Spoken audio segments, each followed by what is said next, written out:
to Parenting Kids with Complex Needs, a podcast for families navigating the unique challenges of raising children with medical, neurological, and developmental needs. I'm Carolyn, a mom who's been on this journey for over a decade raising my own amazing complex kid. I know firsthand how overwhelming it can be to juggle doctor's appointments, therapies, school accommodations, and everything else life throws your way, while still trying to take care of yourself. This podcast is your safe space to find guidance, resources, and encouragement. Whether your child has ADHD, sensory processing challenges, autism, or a medical diagnosis, you're in the right place. We'll dive into topics like advocating for your child's education, managing the financial stress of medical care, supporting their emotional well-being, and most importantly, taking care of you so that you can take care of them. I'll also bring on guest experts and share practical tools to make this journey a little easier. So grab your cup of coffee or reheat it for the third time, and let's navigate this together. You are not alone, and together we can make progress one step at a time. Let's get started. Hi, friend. Welcome back to the podcast. This is just our second episode. I'm so happy you're here. So happy we get this time together. I shared last week in the first episode about how I'm going to try to keep these super short so that, a busy parent of a complex kid has time to listen either while you're doing the dishes or driving somewhere and can just put in your earbuds and listen real quickly. So these will be short. And I'm trying to get a bunch of them done for you at one time so you can binge listen a little bit on some of these topics. So welcome back. Today we're going to talk about something that's really near and dear to my heart. One of the first things that I noticed to let me know that there were some more things that I wasn't aware of, and that's sensory processing disorder. Now, you probably have heard the term. I had heard the term. I thought I knew what the term was. I think sometimes we just absorb a term and don't really look at all that entails, right?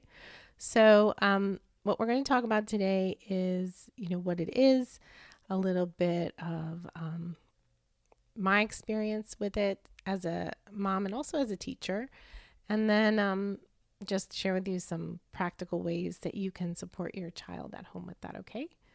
So when we talk about sensory processing disorder, what we're talking about is a way that your child takes in sensory information. So if you have a complex child who has some neurological issues, the way that they process information is different from neurotypical kids, okay? And it can manifest in a lot of different ways. So some of the indicators, if you've been trying to figure some of these things out, or maybe you did figure these things out, let me just give you a few small examples that you may have noticed that your child may be very sensitive to loud noises. Maybe they cover their ears. Maybe they dislike wearing certain textures or tags bother them. And then this next one, I'm going to spend a little bit more time on this topic than most. Is your child a picky eater? I think there's so much conversation out there, especially today, about us wanting our children to eat well. And of course, we all do.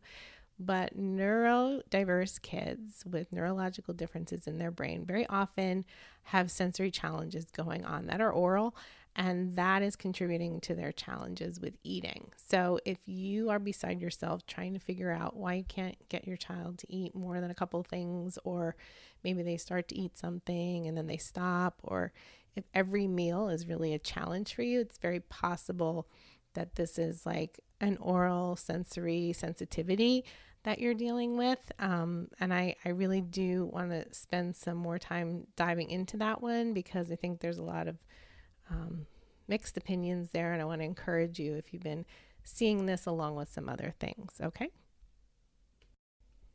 So I noticed my son having different types of sensory challenges over time. One of the first ones that I noticed was when he was little, and we would go to childcare or some room with a lot of kids and a lot of shouting that would echo, that would really, really bother him. And I just kind of thought he was, well, sensitive, right? But I didn't understand the degree that it was a problem, like to the point when he was little, he had to go in a different room in his child care development center because there were just too many children and he just could not manage that. So that was one of the red flags I kind of missed for realizing it was more than just some loud noises. Another thing that was really hard for him was haircuts. They were very painful for him. We had a lot of resistance to haircuts.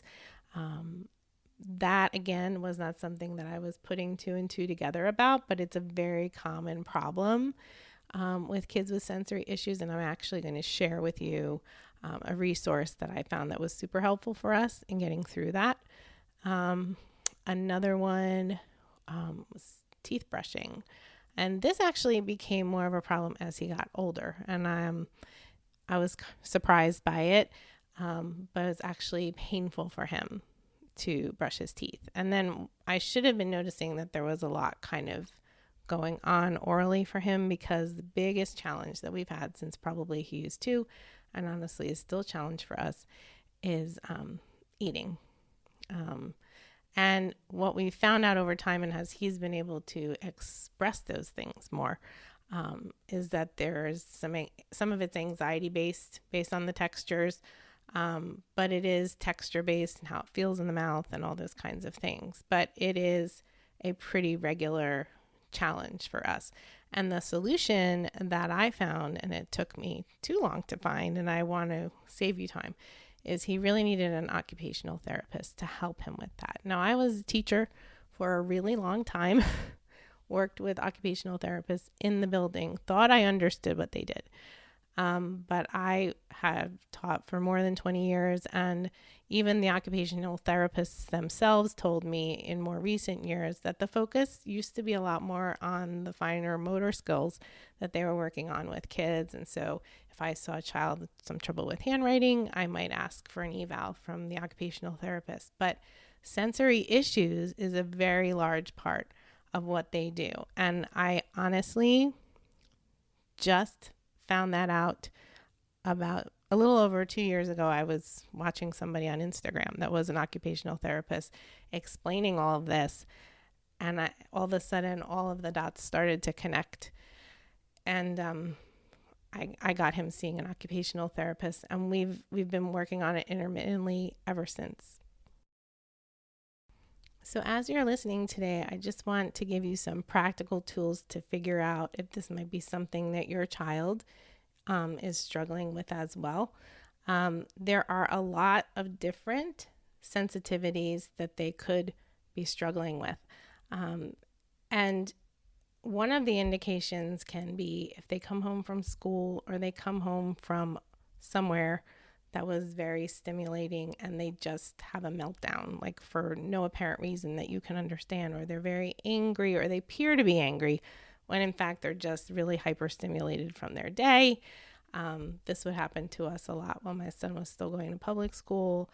He would come home or he got in the car and he just couldn't even speak. And before I understood what he needed, I would ask him what was wrong, right? Because you're mom and you want to know what's wrong, when really what he needed to just do was decompress. So what I would suggest if you're seeing something like that is, rather than ask what's going on, maybe offer a hand, put on some relaxing, quiet music, nothing like crazy or, too much, to help them decompress. And then creating a quiet space at home where they know that they can go to just decompress, or have items in your house that they associate with decompressing. So for us, for my son, finding a weighted blanket was really helpful for him, or just playing with some sensory toys quietly. Those were things that worked for him. So if you've been listening to this and you've been nodding your head about some of the things that are relatable to you, it is possible, that those are some things that your child is dealing with as well. And you may already know some strategies, but I did want to make you aware of just a couple of others to kind of be aware of while you're trying to support them. And this is just kind of review of what I've said, and then a couple of other things, to be looking out for. Are the loud noises bothering them?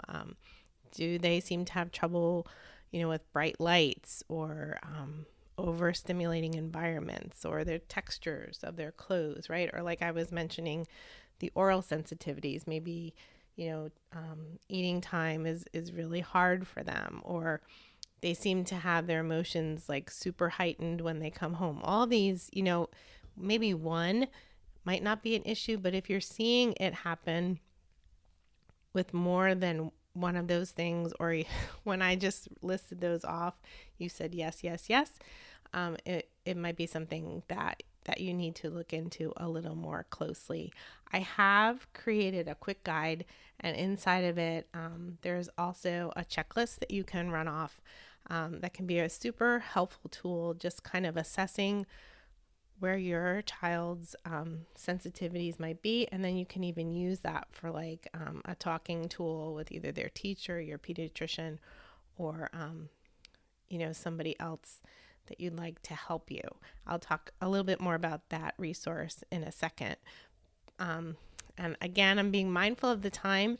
I really wanted to talk a little bit more about picky eating particularly. And if you find that this is something that you'd like to learn some more about, and you'd like me to devote a whole podcast to, just let me know in your feedback about that by either sharing it on the podcast or sending me an email at info at carolyngardnerconsulting.com, because I really think it's something we don't all make a connection with. Because to me, I know for us, before I really understood it was around his sensitivities, dinner times were really, really stressful. Actually, all meal times were really, really stressful for us. And as parents, the older they get, even more so, we can't control what our kids eat as much as we would like to. We can't control what goes into their mouth. We can control some other things, though. We can control where they eat.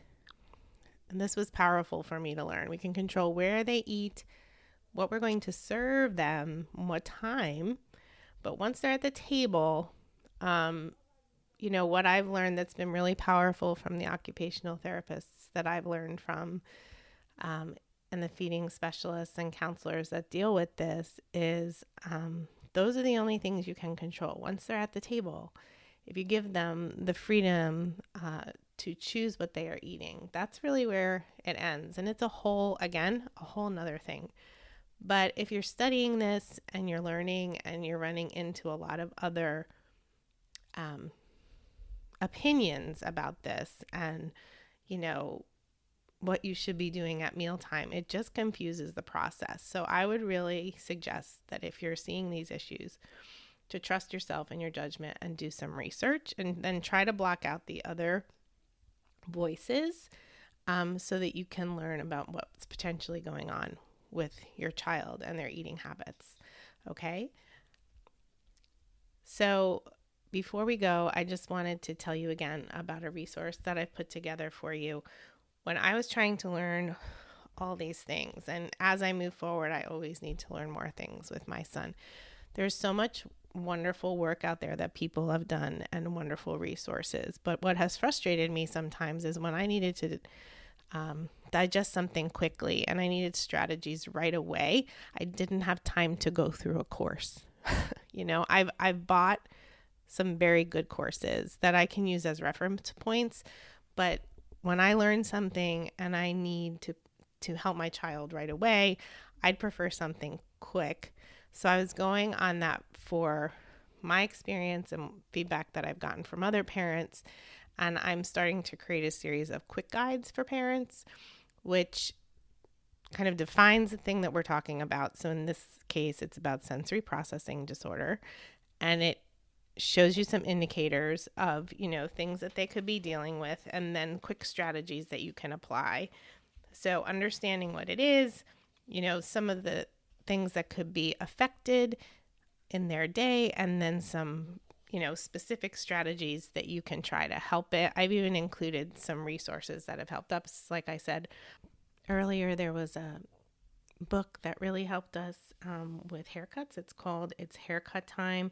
I put that in here. I also put in some recommendations for some things that we found helpful for decompressing and relieving stress, like my recommendation for a weighted blanket and some other things.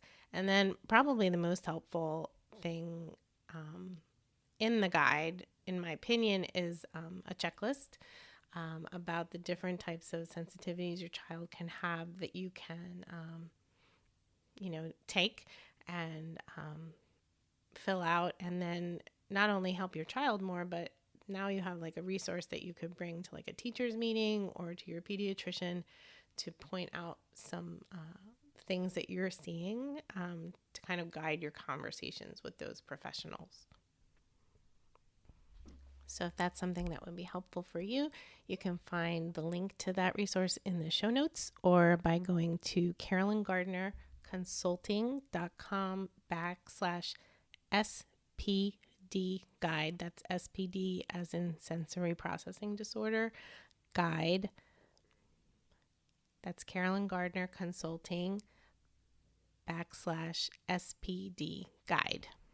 I want to remind you too that the free parent guide to help your child at home in practical ways if they are experiencing some neurodiverse challenges is also at CarolynGardnerConsulting.com/parent guide, and that is completely free resource for you as a parent. So as we're kind of closing out today, if you are thinking, yes, I've been seeing some of these things, again, there's a few things that you can do intentionally about that.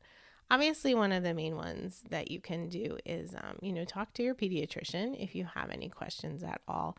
And if you haven't had your child see an occupational therapist, I would talk to your pediatrician about that as well. I've also listed a few other professionals in that quick guide that I was telling you about that you could look into. But obviously the first thing you could do is talk to your pediatrician. If you need parental support, then please come and join our free Facebook group for support. We're at Parents of ND Kids in Facebook, and the link is in the show notes if you can't remember that. ND standing for neurodiverse, but again, neurodiversity is usually just one of the things associated, when you have a complex child, but it usually is one of the pieces that we're dealing with pretty much on the daily. And then the other thing, you can always reach out with questions, send an email, and my email is simply info@CarolynGardnerConsulting.com. I would love to hear from you. I would love to support you with your questions, so you can always feel free to do that. And then I would just ask you that if you found this helpful, that you would help spread the news that we are here. If you leave a review, it makes us easier for parents to find us, and we can build a community that supports other families just like ours. So thanks for sharing this time with me. Our next episode is going to be about how to partner with teachers in this effort to support our kids with their sensory processing disorder. So I'll see you soon for that next episode. Have a great day.